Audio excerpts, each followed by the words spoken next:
Hello there. I'm Scotty. You're not keeping going with these John Carpenter reviews. I have like two more left to do um, for right now. So we're talking about the original Assault on Precinct 13. I plan on eventually doing the remake. I do kind of want to buy this one because this is one of the good ones. But yeah, I was surprised how into it I was actually. But there's a certain point where it starts very slow, and then once there's a certain moment, you guys out, if you've seen it, you know what it is. That happens. It involves ice cream. That happens, and then things just keep going. Uh, the rest of the film, and yeah, there's some pretty good acting. There's some bad acting. There's tension. There's no sexual tension. There's actors I recognize, actors I've never seen before, including a couple of actors I've recognized that will go on to be in future Carpenter films. But overall, I enjoyed this. I did. Very 70s grindhouse esque, and I kind of like that. You know what I mean? Uh, I've heard this is sort of a remake of Rio Bravo, one of my mom's favorite movies that I unfortunately never sat through. That's a long movie. Uh, I do have the DVD somewhere. It's a snap case, so of course I snagged that when I was looking through my mom's DVDs. I collect the snap cases. So, yeah.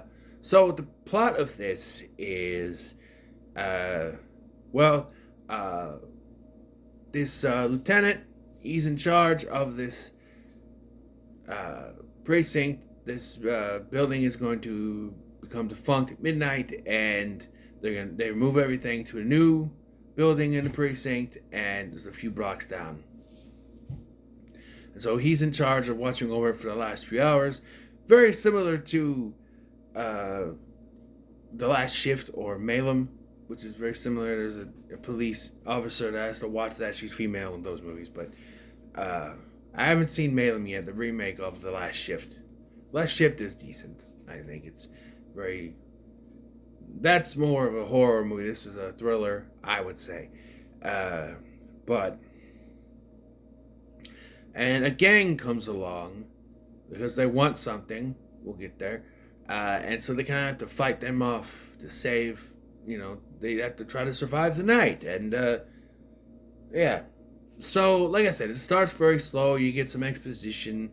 You have this guy say, hey, I'm going to give this place to you. You got to watch over for, the next few hours till midnight. And then everything moves to the new place. Okay, there's your exposition.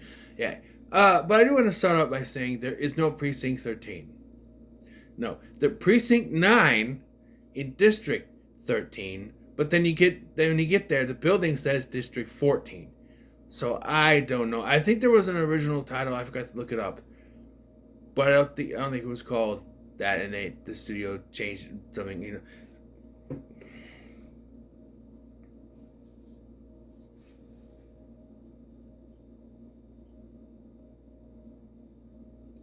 I got dry skin that itches. Uh, so yeah, there's no real District 13. But everything starts with ice cream. Yeah. The thing really, they say that there is a gang out there causing trouble, and they get a lot of calls. They got to forward to the new one, obviously. There's also this prison transport with 3 prisoners, one of which is sick. So they have to make the stop at this precinct because it is the closest. And they call it Anderson Precinct. So they call it Anderson is the closest one. So they get there. There's a running gag where one of the prisoners, he's one of the more main ones, keeps asking for a smoke. Hey, you got a smoke? Didn't you ask me that earlier? You never gave me a straight answer. I don't smoke. That's a straight answer. I laughed at that. That is a straight answer. By the way, one of the cops is played by Charles Cyphers, who will go on to play Sheriff Brackett in Halloween. Yes, I forgot the name for a second. Also here is the actress who will play his daughter, Annie Brackett, Nancy Loomis, or Nancy Guys, or whatever you want to call her. Nancy Loomis. She's there. We'll get to her. No offense to women, but both the women in this movie are shit at acting. At least in this movie. Although, you guys know I'm not a big fan of Nancy Loomis in Halloween either. Dogs getting on my nerves again. Or no, the dog's barking again and getting on my nerves again. Her, I mean, her and going up against totally.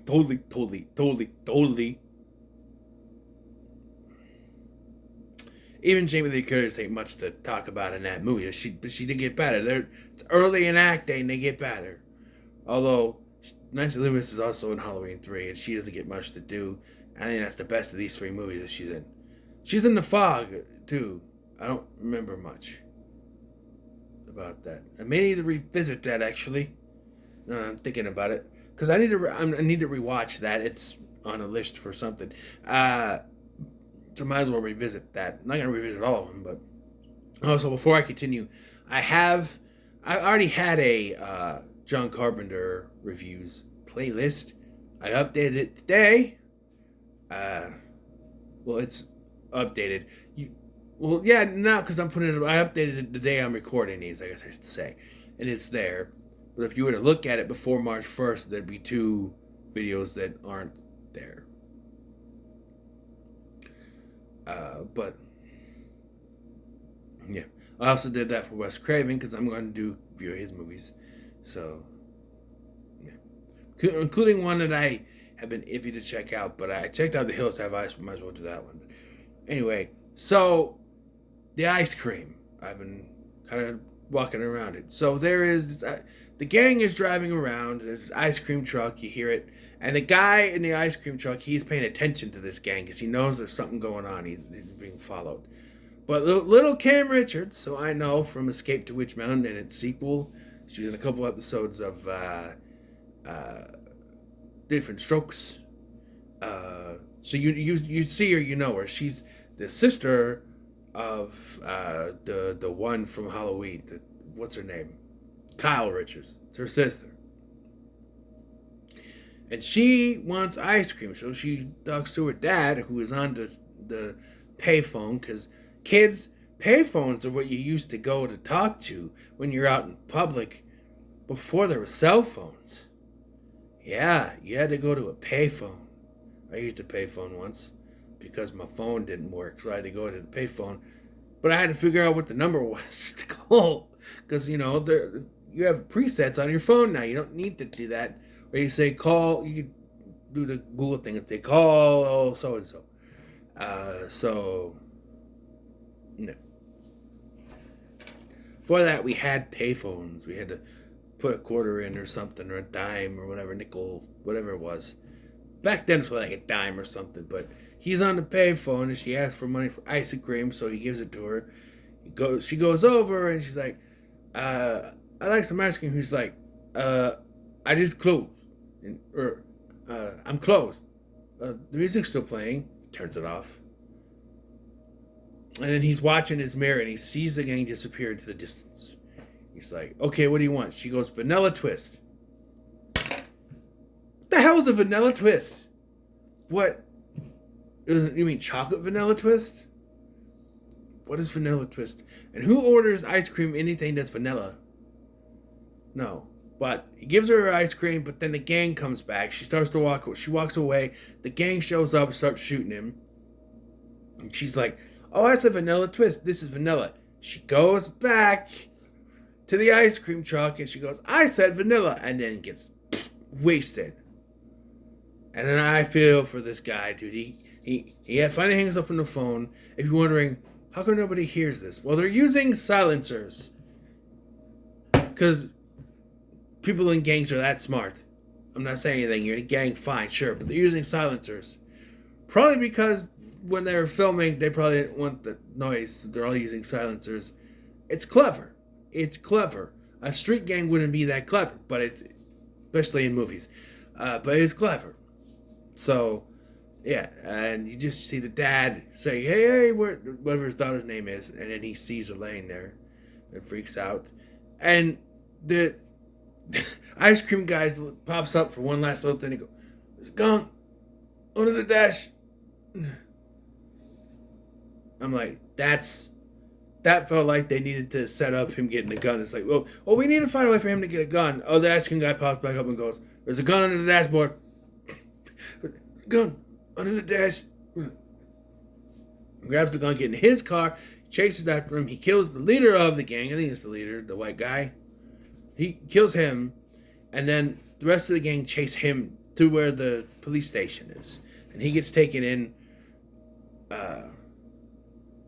I think, yeah, because it starts very slow. They take him in, okay, and then the one guy goes to leave, and I think it's either Nancy Loomis or the other chick. One of them goes, "Oh, he fell down." I'm like, do you not know what it looks like when someone gets shot?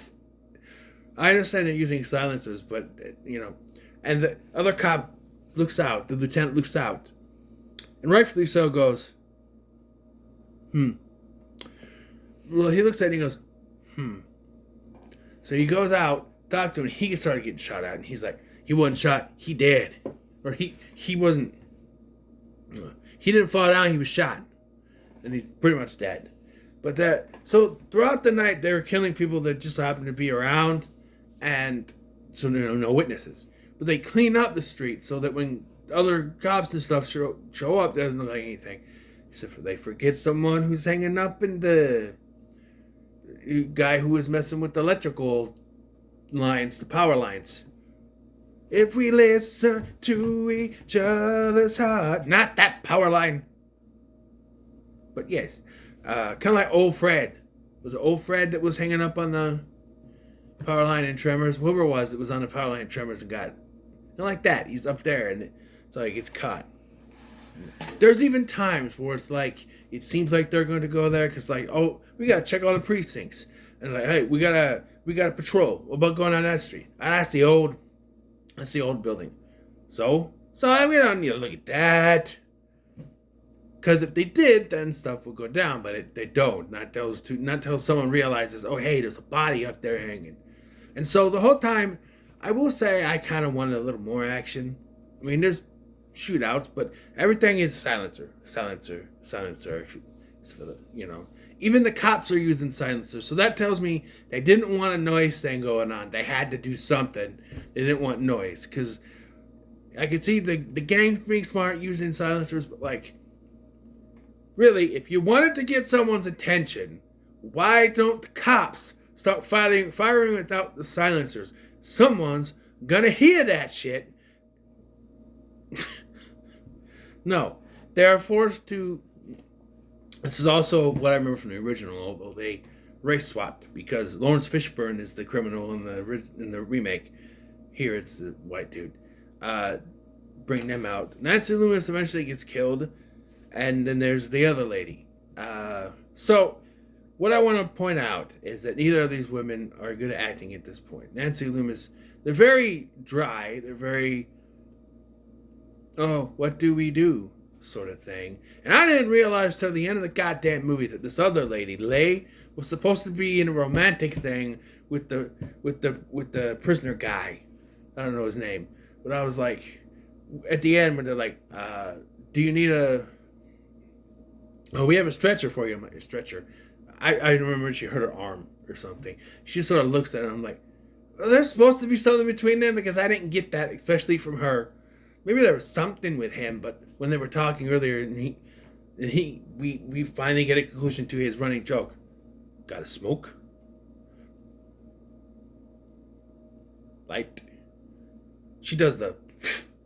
You do that and light it like. Because it's the 70s, so they use matches instead of lighters. So, by the way, I hated. You guys know my mom smokes. She had cancer because of it.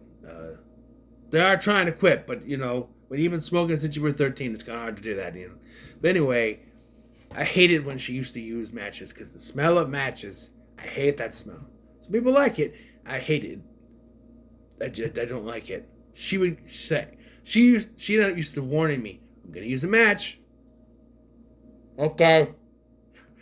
Because I don't want to. I hate the smell of matches.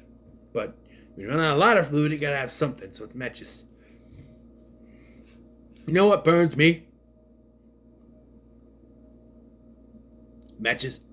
See, that's my stutter took hold there, but I didn't. You know what burns me? Matches.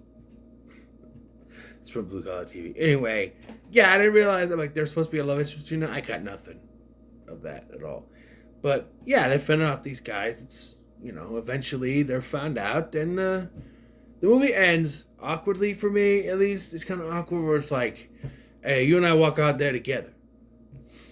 It's not like, oh, we let the prisoner go or anything. It's like, we're gonna walk out there together.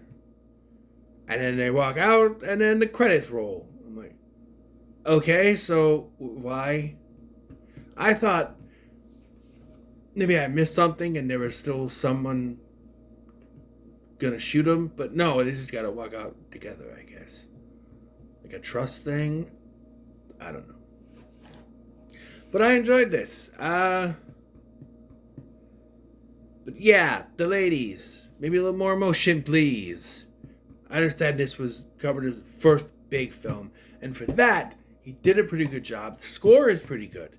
It's not one of the ones I would call out if I want to talk about like Halloween or In the Mouth of Madness or even The Thing, which is not him. I know it's Ennio Morricone, but still, it's a good score. Boom, boom, boom, boom.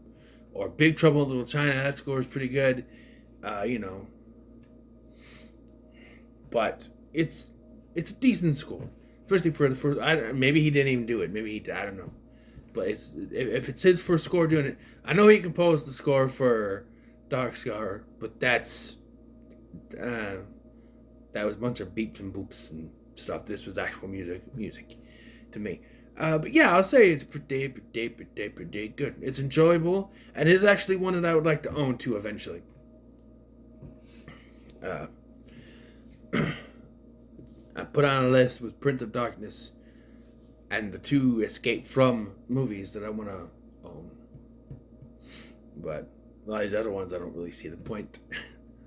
But yeah, so what are your thoughts on Assault on Precinct 13? When it comes to so much, like, share, and subscribe. Thanks for watching. I'm just going to see you in the next one.